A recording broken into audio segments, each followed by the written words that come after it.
So when there's a meeting emerging, and this is what enlightenment is really about, is emerging with the reality of being a human and the dream of consciousness creating a possible reality of being a human. So the dream gets a real opportunity to look at reality, and reality gets a good opportunity to look at the dream of where it was born from. You see, this is Rumi. Went to the beginning, you see. The beginning is the beginning of reality, the beginning of the mind that creates reality. But reality was formed from the dream and will form itself out of the dream.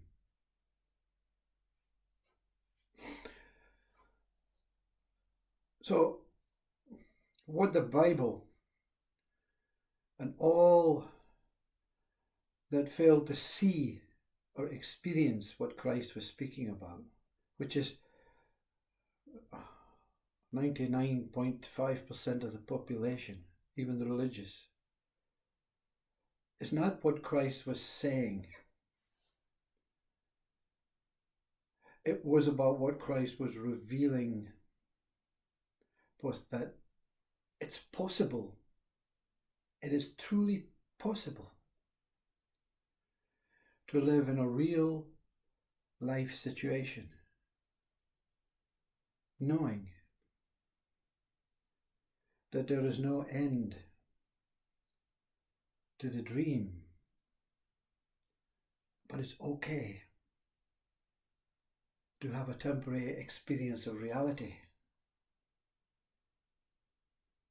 So God, what Christ was saying, God is the dream. But to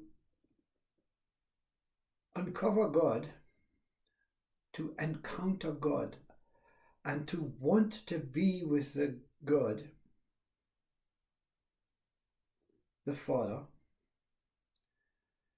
means there's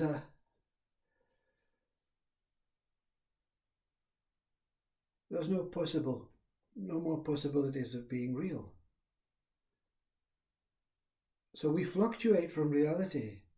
That's why we're always looking at religion on a very temporary basis, on a Sunday, or at night we pray, or at morning, because we know we are truly connected, but we want to play with reality. Now, that small percentage, they live simultaneously as reality and a dream as one. So there's not one superior. God and consciousness is not superior. Reality is not superior. Together is superior. But they don't talk about God being the only thing. Meditate every moment of every day. Deny what Ramana Maharshi says every day. And Ramana Maharshi didn't deny everything every day. You see, that's the other, because we want the emotional response from Ramana, the superior, wonderful, great saint. We want him to remain pure. Every moment of every day he was saying nati, nati, nati, nati. Now every day he was speaking, singing, dancing, walking participating, eating. He didn't deny life. He didn't deny his body. Certainly didn't deny his body, because the reality is the body is the most essential tool in reality. And it's also the most essential tool for the dream, because the dream cannot experience a real situation without the body. But a small percentage, they come together. So reality and its components, material wealth, power, needs, desires, wants, it fades into the middle part. And the need to remain in that Sat Chit Ananda, blissful, unbelievably profound, free, and meaningless to the real situation, life, also fades. And that's what they call Buddha, when everything becomes centered, everything becomes whole. So when the question is asked, did your enlightenment enhance the reality of your human form? Yes. And the disciples of the great gurus, they don't like to hear that. No, they are beyond the human form. Didn't say wasn't beyond the human form. Enhanced the reality of the human form. But without the human form, there's no experience of enlightenment.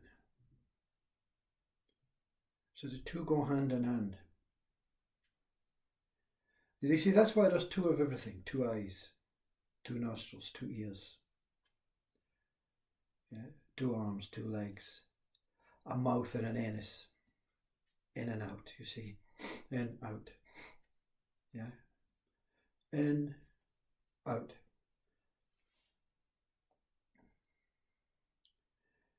But we don't err for the side of one ear unless one is fading than the other, one eye unless one is fading than the other.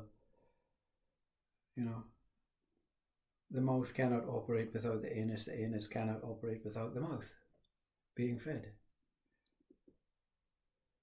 So it's the human body is a perfect example of Buddha.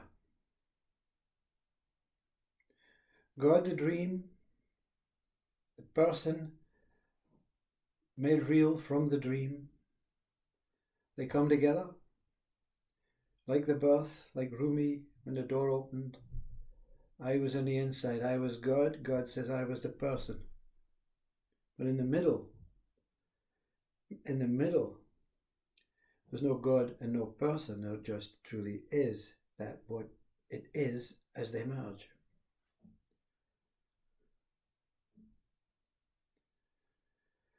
So those small percentage live their life out just centered.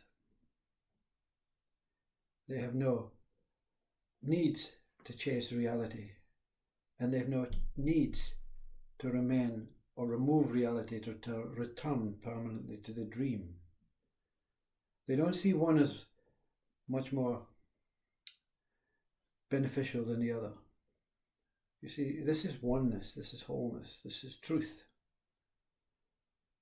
God, the enlightened, the spirit, is such pure, tranquil, and free and liberated love. The human is much more complex, much more mental, psychological, much more temporary, much more needful and desiring and wanting. And so when they come together, it's a beautiful reunion, that Immaculate Conception. And that was Jesus, you see, the Immaculate Conception. Didn't need father and mother, just needed person and God. Mother and God. For the spirit to remain always centered, always here, always now, always that it is Buddha, nature, reality, and the dream become truth.